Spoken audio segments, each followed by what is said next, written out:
All right, right, okay. You know, I'm feeling like I'm back in Frederickston.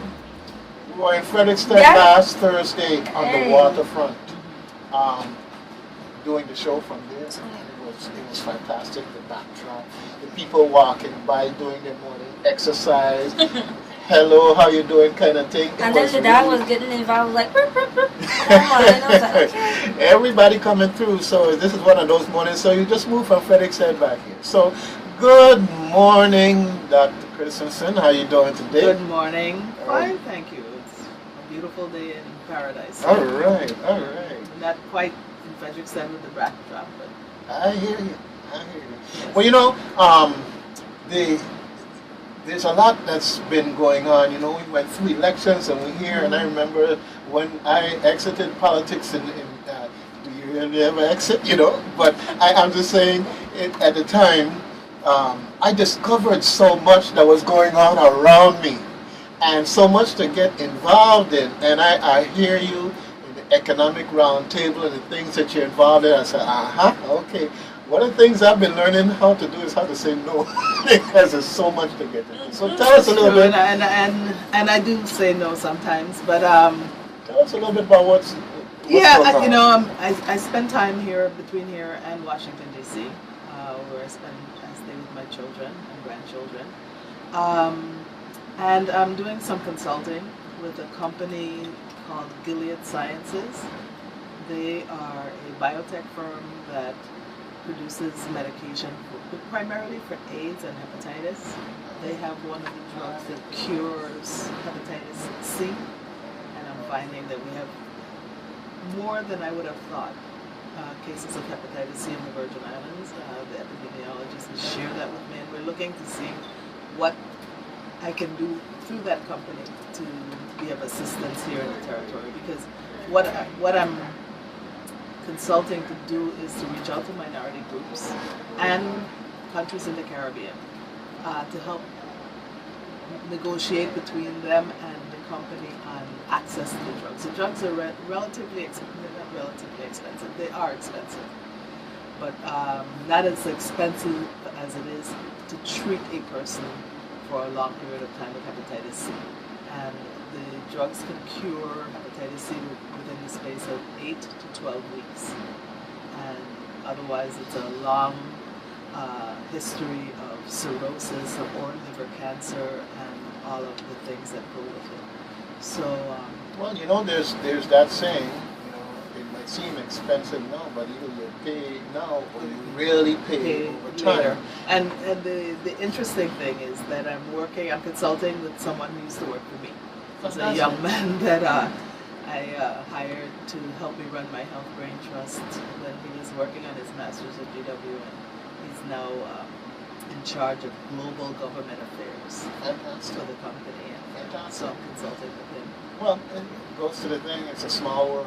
Yes, and there's life after politics. Oh, And yes, I'm most yes, definitely. and it's really, you know, for a person who's pretty much worked, you know, 24/7 all her life, it's very refreshing to be able to not have to be on a schedule every single day. Delegate, I'm going to tell you, I go places, I can't help myself. I'm going to say that as a matter of respect. I'm going to tell you that it's nice to be out there and somebody say to me, you look familiar. I know you from somewhere. I say, you probably do. And you know, we have a little conversation. I say, yeah, I used to be in a certain organization back in the days.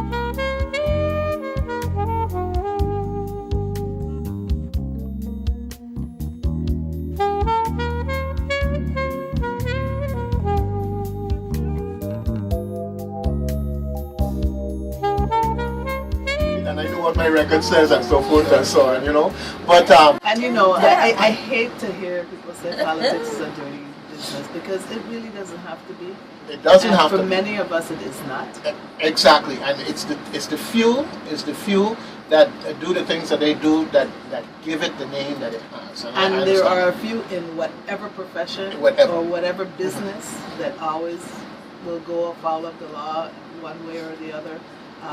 And we don't say, well, okay, that business is a dirty business necessarily. So why is, you know, and it turns a lot of people off, especially young people people we really need to get engaged. And so I'm not totally out of politics in a way because I'm still active in the Democratic Party, but I don't intend to run for office again. Well, the key thing about politics, and what I see about politics, is that it's kind of like a vacuum, and if there is a vacuum, it will be filled, and you have to decide, are you going to be the one to fill the vacuum as far as being involved? I say that whenever I hear someone say, oh, I am not going to vote, and this, that, and the other, so you're satisfied and happy with the decisions that all of those other people who vote make? Because all you're doing is you turn it over, and you're going to end up with more of the same if you don't get involved. And that's the key. It's not about being in office as much as it is about being involved. Exactly, and you can sometimes do quite a bit just being involved and active in the community, so you don't have to run for office. And I feel like I've gone full circle back to where I was before, because I joined the Democratic Party after trying to do some organizing, community organizing around certain issues to work through the party to, advance the interests of the community. And I'm back in the Democratic Party again, and we're going through some very difficult internal times. Yeah, well, we're having a meeting on Saturday at the university at 10 o'clock. I heard about that meeting. But there's a lot of conflict over it, Yeah, but there are a lot of things going on. The conflict, internal and otherwise. We got Queen C. Frederick said and Christensen Community Alliance doing their cleanups going on. And so in essence, for those who've already made commitments, and then the word comes out now. Yes. So I don't know what, it's going to be a real challenge to get participation, because I know a lot of folks who are out here. We've had many meetings and no quorums, and so we really, for the whole year, have enacted no business. Okay. Well, that's gonna change, but we just have to be more strategic about when we have our meetings and how we get the word out. And I say that for every organization out there. Well, we're really interested in revising our bylaws and updating a platform that we've had for a while, but it takes a quorum to do it. But what we need is the members of the territorial committee to come out. Any other Democrats are welcome, of course. Let me share a little bit of my experience. A whole lot of it has to do with getting the word out. And in this, when I say experience, I mean experience behind this mic. I had American Cancer Society, I've had Rotary, but you got to go out sometimes and hunt these folks down and get the word out. And then part of it is how do we communicate? Because I found out about the meeting in a way that it's like, oh my goodness, I'd like to come, but, and that's what people say when they don't want to come too. I'm not in that category, it's just that. But there is a lot going on. There's also apparently USVI, BVI friendship. Yes. And so there's a lot going on, and no matter what weekend you pick, there's always a lot going on. Right. Now, I'm going to throw this out. The bottom line is, when you got a party on the beach and somebody saying they're bringing a whole pig to roast, or you got a roast goat or whatever, people will show up. I think that we need to be looking more toward the social way of bringing people together. And that's kind of what Facebook did in a sense. And I'm not talking a Facebook route item, because I like the touchy-feely, get people together. And I think that we just need to start having more of the type of meetings that aren't about the meeting, but are about getting people together. Because now... Well, and I totally agree, but we have some business that has to be taken care of as well. Well, and that's all we're trying to do, is try to get those things done and then start going out into the community. Okay. We're already planning some meetings out in the community, listening sessions. Well, I whether it's the Democratic Party or any other organization, you got to have your just like the Chamber has business after dark, There's one today. And Democrats, Republicans, ICM, you got to start doing things that says that you are part of the community, because one of the things that happened to all parties here in the Virgin Islands is that they become detached from the community in some way, and we got to get plugged back in. Absolutely. You just can't claim it because and you can't wait. You can't wait until a few months before the election. You have to be involved all of the time. All the time. I know about that, and so it's something that, as we're discussing it here, I don't want what I'm saying to be as criticism as much We so can as take this, some this criticism. suggestion, because we have to get involved and make a change. And someone like myself, who otherwise with proper notice can be in the right place and be involved. That's all it takes. So that's a small discipline that we got to work on to say that we're going to make sure that those people whose heart and soul are into the community in that way that they want to be involved, that they get that opportunity. Absolutely. All right, fantastic. All right. So now I listened to you on the Economic Roundtable, and I want to commend you for getting involved, because Anthony Weeks deals with some very far forward-looking concepts Yes. that are beneficial to us here in the Virgin Islands in the long run if we can get on board. And I say that, I remember when AT&T was trying to come here and bring in that pipe, and it was put forward that as part of the agreement that they should put internet in our schools, and we got our community chiming in saying that no, that's business unfriendly. But when you, this is when AT&T Really? was, I'm telling you what Yeah. was said on the floor. And the thing of it is, when you look at where we are today now in terms of economics and business, it's the internet. It is. And the problem there was we didn't have the vision back then. And now, of course, in many ways, we're playing catch up. But I like the way he is bringing these ideas forward, because he's looking at things that are areas of opportunity. And we don't have to play catch up in, and that we can... Just sharing those, and anyone can grab a hold of it and go with it. This week he's bringing, he's in Washington right now. This week he's bringing some people from level 3 who now have what used to be Global Crossing. Level 3 is what used to be Global Crossing, and they'll be on the show with us on Monday. Okay, I'll be listening. So it's all good. The last couple of shows, we had university, but the last one was about training and educating our population to fill those jobs. There are hundreds of thousands of jobs just looking for people in information technology. And as you say that, I remember part of your discussion was about the need for training in coding. Yes.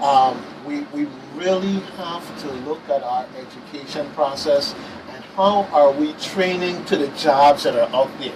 Because if you just train to this amorphous, get educated type of thing, then you have to go through the second step of figuring out, well, how am I going to fit into the real economy? And it turns out maybe you don't have the skills, but you can get them, but you're now behind because those who have it are in front of you. And this is one of the challenges that we're facing, because it really means that we have to truly think different, like Steve Jobs and his inspiration. We have to think different to become competitive. I'll throw out to you and the public in terms of food for thought. Chattanooga has transformed themselves, and the internet has played a big role, but the key here is that they have what we call gigabyte internet. And if we are not working toward having a gigabyte internet type of environment or multi-gigabyte type, and that has to do with speed. Okay. Has to do with speed. No, I'm talking don't general. mind that I have all these devices, I'm not talking technical. No, let's keep it the concept. In other words, in the same way that we went from horse and cart to car to jet to get around the world. Absolutely. And you can't just compete now by going from horse and cart to car when you know that they're jet. You got to have, because the corporate world needs a jet. And in terms of attracting companies that are going to create jobs here, it's very important that we can leverage our environment through what we've done with the assets on Global Crossing as far as I mean, we're in a good position. We're Exactly. Very strategic I mean, place. who is Global Crossing anyhow? Yeah, but no, that's a whole nother story. We're not going back into that story. You know, the key thing here is that we have to figure out how we're going to create a situation where corporations can come here and competitively get that type of connection. We can't say that it's going to cost $10,000 a month for something that it costs $1,000 a month because we can't justify it. It's just hardware and data flowing, and we've got a strategic location. And the drive sometimes to monetize everything, to make money off of everything. Sometimes you got to give to get. That was our whole concept with the EDC, EDA program and everything else. If we can get those big companies to come in here because we have the type of internet pipe that they want to plug into. But we also need the workforce.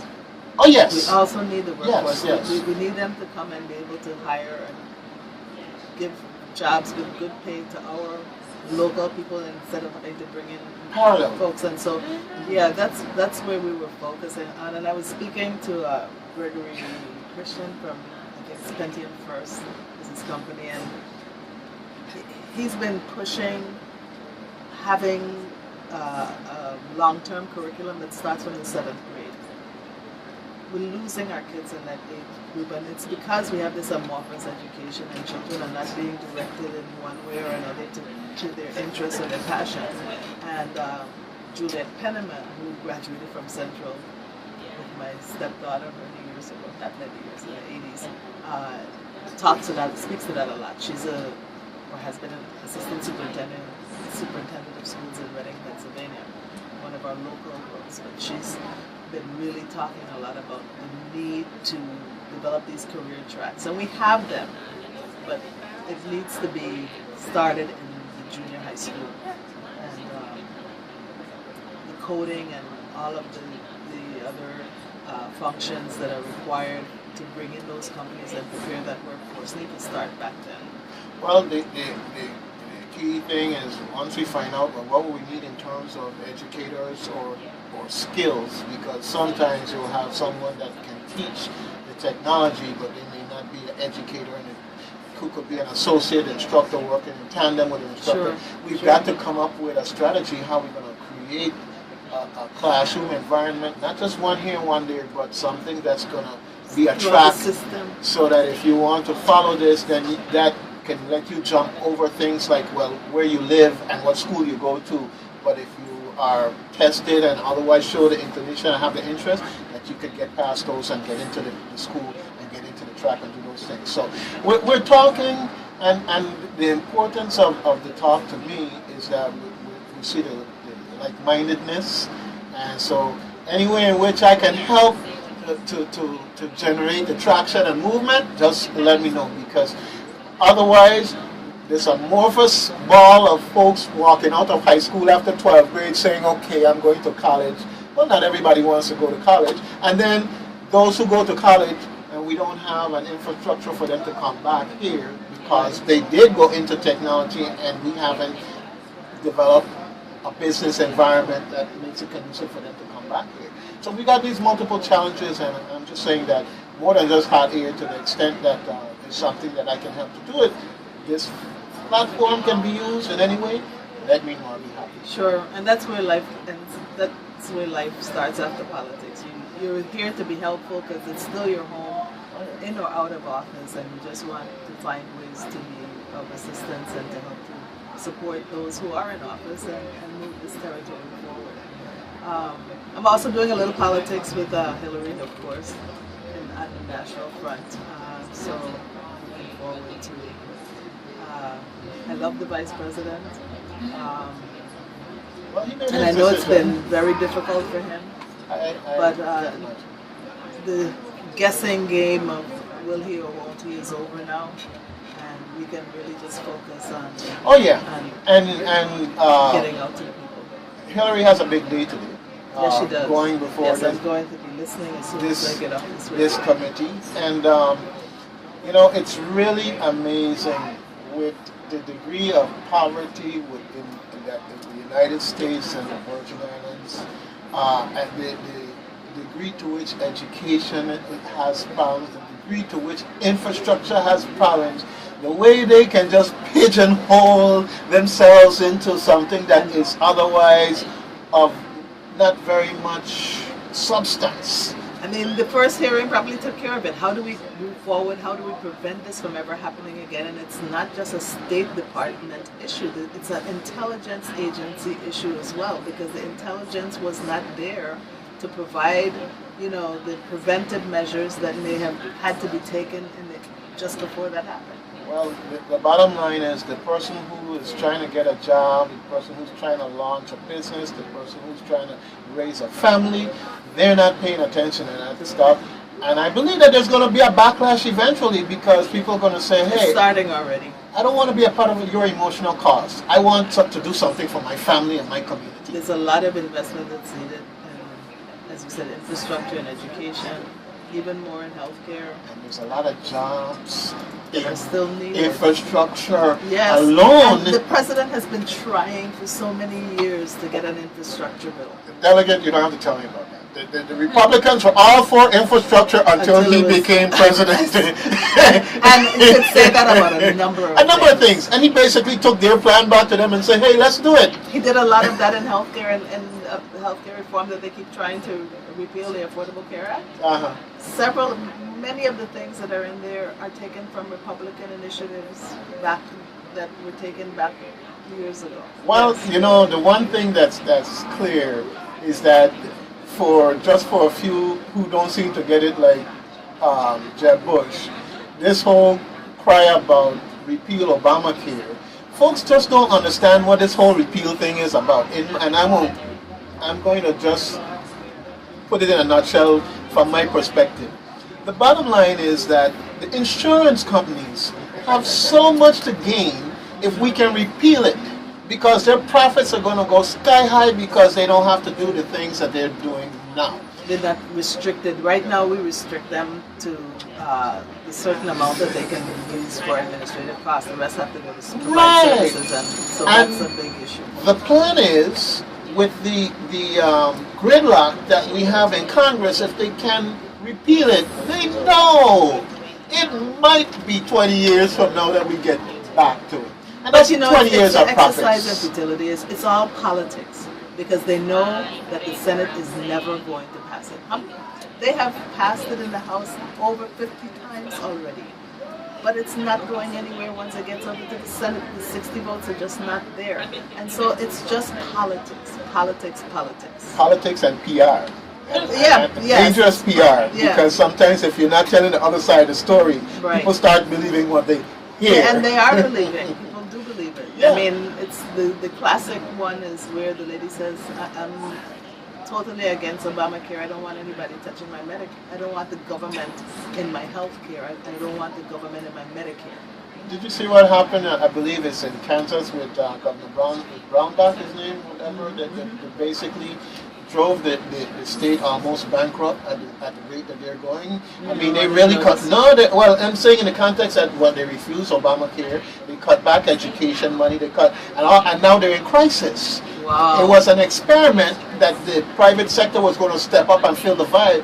I'm going to go back and look at that, because that's a very good example of why trickle-down economics and the Republican agenda does not work. Please, I am almost certain it is Kansas and... Yes, I know Brownback. He's been here, as a matter of fact. Yes, and you need to look at what these folks are going through now, because I think that in a sense they're trying to rival Puerto Rico in terms of the challenges that they're facing. It's some serious... They had to close schools, and it really was such a major miscalculation. I'm really surprised that it's not getting more press more often, because it's a very good teaching point of what not to do as a governor, how not to drink the Kool-Aid and get caught up in the rhetoric. Right. Anyhow, you live and you learn, and I hope that they learn, and I hope that they're going to turn themselves around. Then again, look at Alabama. You go and make it a requirement to get a driver's license ID to vote. And then you close down several... 8 out of 10 whose majority voting is African American, okay? And now the pushback has gotten to the point where they're making accommodations now to keep them open. And they're only going to open them for 1 day a week, or 1 day a month, or something like that. Well, then we keep up the noise. But it's so clear to me, it's such a patent... It's very blatant.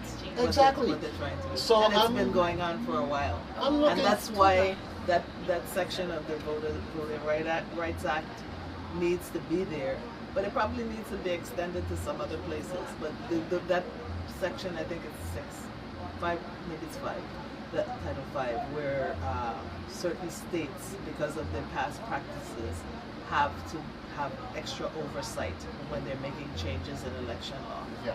Okay. Well, we've had a very interesting conversation. Yes. You Well, have it's to nice come back again stop soon. by and say hi, and I know you have some guests outside waiting. Well, I let me was know good when you're going to be listening available to- again so we can make Yeah. more time. Sure. Okay. And especially when something is happening that I can come back in and Most talk definitely. about. Most definitely. And I wish you all luck and Godspeed with your efforts with regards to the company that you're working with, consulting with. And definitely in terms of what they're trying to do, you'd rather pay the cost up front than the Yes, cost yes, down the road. and we can cure hepatitis C, so we can get rid of hepatitis C, and that's the goal, Yes. to end the hepatitis C, and most of it is in African Americans. Hepatitis B in Asian Americans or Asian people, and hepatitis C is about 80% African American. Okay. So we want to really tackle that. Thank So thank you for the Thank opportunity to come in. Thank you for No inviting me. problem. Okay. Fantastic. And I'll talk to the people of the Virgin Islands again on Monday. God spare life. All right. Take care. Thank Have you. a good weekend. All right. Okay.